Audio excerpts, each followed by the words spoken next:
Fuka, dude. He called me from prison. You know what? I told him to go, hey, can you help me out? I have cancer. I'm like, you know what, man? When I was broke out on the streets, you helped me nothing. So go fuck yourself. He called me back he called me out of a federal penitentiary like 6 years ago. Dude, you don't even know what happened, man. Yo, it's some crazy stuff. Fucking, you know Fuka got killed. He did? Yeah.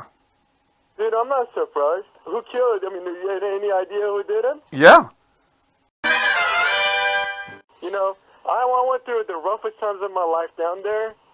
Yeah. We all did, man. We all did. Look, yo, the same thing happened to me. Look, when I went to jail, who put me in jail was one of Fuka's homeboys, you know? And then when the shit... I remember that fucking asshole. That asshole, he called me too from a federal prison. Yeah, I know. You know what? What's his name? Ghazi. Ghazi, that piece of shit. And you know what's funny? You know why he was calling you? That nigga was trying to frame me for a murder. The DEA got... Yo, you don't even know. I'm suing the DEA right now. I'm suing John Hanna. It's because... I'll tell you what's interesting. In 2003, I spoke with Ken, and dude, he is really, really up there in DEA. In DC, he's at the command center. Yeah. He's like the top dog, but so John Hanna, dude, he's still around, huh? I'm suing him. You're suing John Hanna. I'm suing John Hanna. He's involved in some heavy duty shit. That John Hanna tried to frame me for a murder. John Hanna tried to frame me for a murder. I am so happy I'm out of that shit. I am so happy I don't have anything to do with any of that shit. Dude, it's a fucking calamity right now. You don't even understand. Like, it's a bunch of nut jobs in that fucking federal agencies and all that shit. They're just crazy, man. You know, and it's like. Well, one thing we learned about, you know, being in the Explorer post for DEA, if you get caught on the wrong side, you're fucked. Yeah. You know? Yeah. And you're not gonna go against the federal government. I don't care how much money, how good of an attorney you have, and I have 3 good attorneys. Obviously, I've never been arrested. They're freaking awesome. One of them is for business, the other one is for real estate, and the other one handles all my accounting in all the companies. But dude, you know, but there's one thing I will tell you: once you get caught on the other side, they will fuck you. They will fuck you. Well, like you were at 42nd Street, and then when they're done, they'll fucking throw you in the Hudson River. And you know what? My life ain't cheap. Back then, you didn't ever fuck with authority, and authority will fuck you under any circumstance. You cannot win, but it is what it is. But they always win. So. But here's what happened, and I'll break it down to you very, very simply. Well, here's the thing, though. Dude, I don't want to be subpoenaed. I don't want to testify. Let's forget about this stuff. And plus, we're on the phone. So, question is this: whatever happened to Jeff? Like, I was going through my old numbers, and I saw his number, and I called him, and then he's the one who told me that Fuka got killed, because I was trying to find Fuka, and what happened was that they extradited him to Pakistan. They deliberately did it because they knew he was a witness against the Pakistani ISI. Dude, here's the thing: you don't understand. He was calling me he wasn't calling me directly, but his girl was calling me like crazy. What happened was the nigga that fucking what do you call it? The guy that put Fuka in jail was Abid. Abid was wanted himself for another murder he committed, and when Abid got caught in Pakistan, they extradited him to America. They gave him a pass on the murder just because they wanted Fuka. Fuka was like big, you know. They wanted to get Fuka. But what happened was when Fuka was in jail after Abid tried to set him up, Fuka was like telling his girl to call me, begging me for the information on Abid, on the murder that Abid committed. And I was confused because I'm like, why are the police not coming to me directly? Because when I went to John Hanna, I had tapes on the murder, I had everything. I was trying to solve it. Then John Hanna turned around and tried to frame me, tried to actually get me killed, and then disappeared. So John Hanna was still in New York? Yeah, I met with John Hanna. I called him in 2001, right after the 9/11 attacks.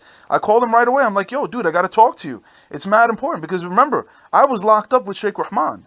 You understand what I'm saying? I had a tremendous amount of information regarding the activities of all these people in New York. Yeah. You know who did a lot of favors for me? Freaking the DEA Agent Ken McCreary, dude. He freaking, while I was over here, whenever I needed him, whenever I had to go to go get my master's at the University of Dallas, dude, I called him up. He made the calls. He wrote the letters. And when I was in New York looking for jobs, he wrote the recommendation letters. You know, there are very, very few people that helped me. And then those are the people that I kept with. To be honest, See, that's the thing. I mean, with John, we were never friends. Jimmy, the special agent Jimmy. yeah, Jimmy Mokwa.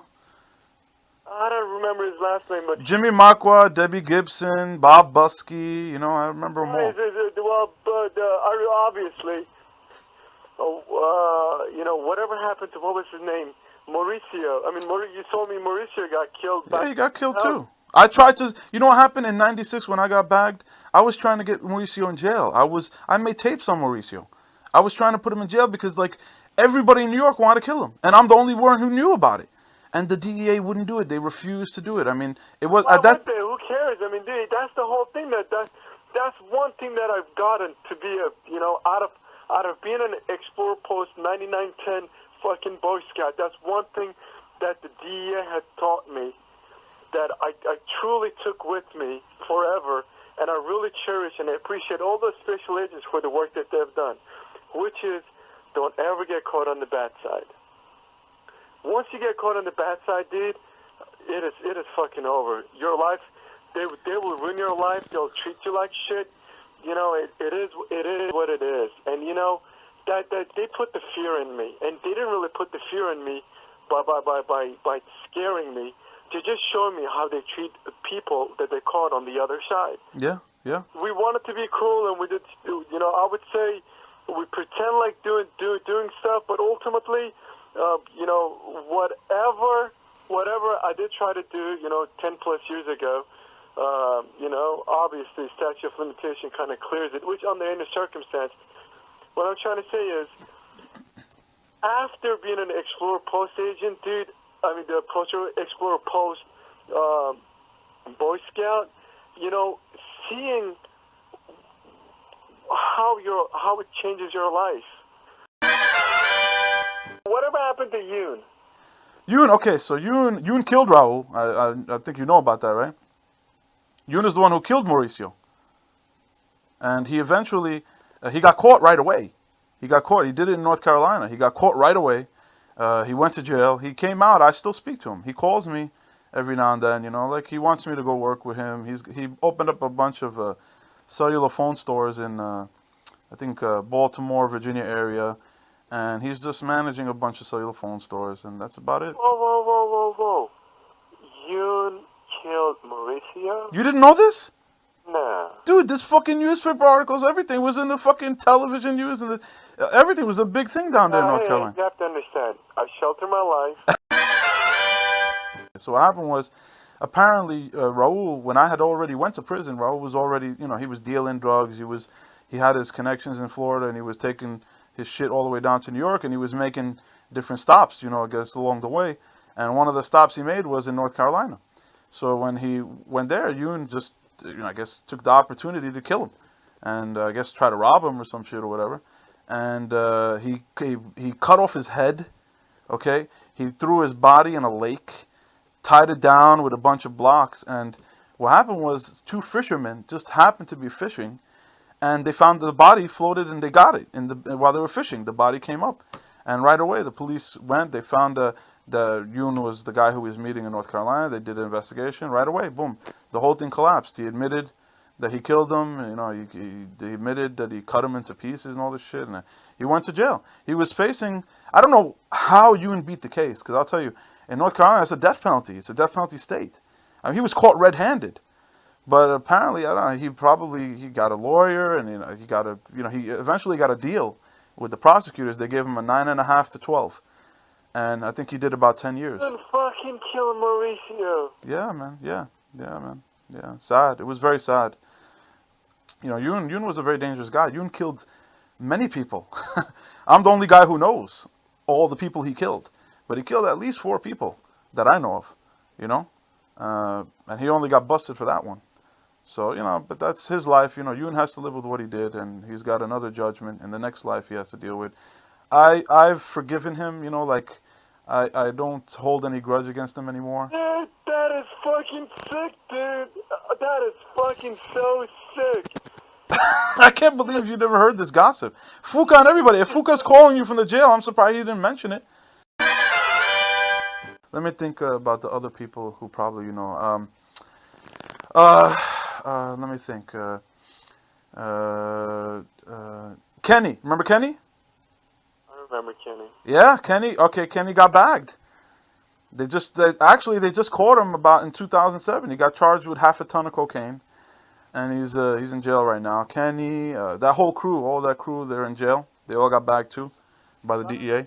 Remember Gonzo? John Gonzo and all them? Yes. Gonzo used to hang with. I remember John. Dominican, right? No, he's Colombian. There's John Gonzo, there's Colombian. Remember Max and all those people? They used to roll. They used to roll with Kenny. Kenny was the gang leader for their crew. And Kenny. But me and Kenny were close, Yeah. And then we had George up in Bronx. Oh, George. Okay, George. Check this out. The guys in the Bronx I used to roll with, they all got bagged too.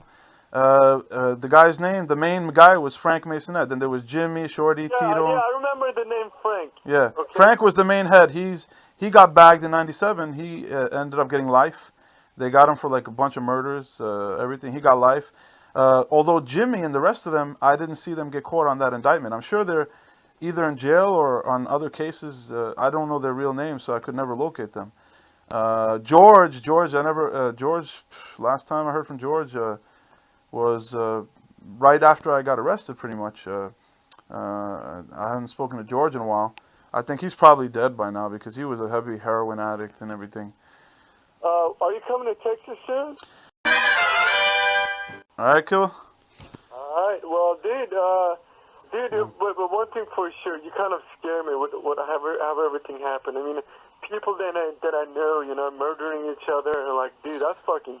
Dude, it's the pinnacle of desperation. No, I appreciate the call. I'm like, fuck yeah, I'm so glad with the decisions that I've made to get the fuck Well, you know what?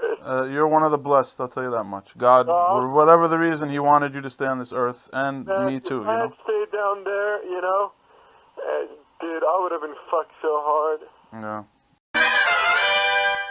Yeah. And one thing for sure that, like I said, there are very, very few people. You know who else really took care of me that I was in touch with? Miles. Remember Miles? Miles? No, that's not familiar. I remember we met in Harlan one day. We were supposed to meet this guy. And then he said, well, why don't you come to South Bronx, I'll show you. And then we're like, well, fuck, we're not going to South Bronx with you. I mean, I remember, like, you had some friends, I think Rudy, I remember, from the Bronx. Oh, dude, I haven't talked to Rudy. Rudy fucked me, too. Rudy, oh, my God. Fucking 45. I went to Florida. That's the whole thing. I was, like, flat fucking broke. And my friend gives me this freaking 1911. He was like, you know what? Sell this thing. And then, get some rent money so you can, get a job and then get your back in line. So I know they had a kid in the house, so I took the gun apart in 30 different pieces. And I hid it in 30 different spots in the freaking house. When I got back from Florida, you remember I went to Florida with another crew. I ended up hooking up with Joey. Yeah. And Jeff. That's why I like Jeff. Jeff came and picked my ass up from Florida, brought me back to New York. No, he's nice. He has those moments, he does. I know, dude. Jeff and I always got along, and obviously Frankie came down as well. So, we end up becoming very uncomfortable in the car, obviously because of me. And then they were able to accommodate the discomfort with my presence. Yeah. It's great for 4 people, but 5 people in a car, 17 hours one way. But in any case. Yeah. When I came back, dude, the pieces were gone. Oh, man. Found every 30 piece. He stole it. Put this shit together, and freaking I found out that they sold it. And I'm like, you know what, dude?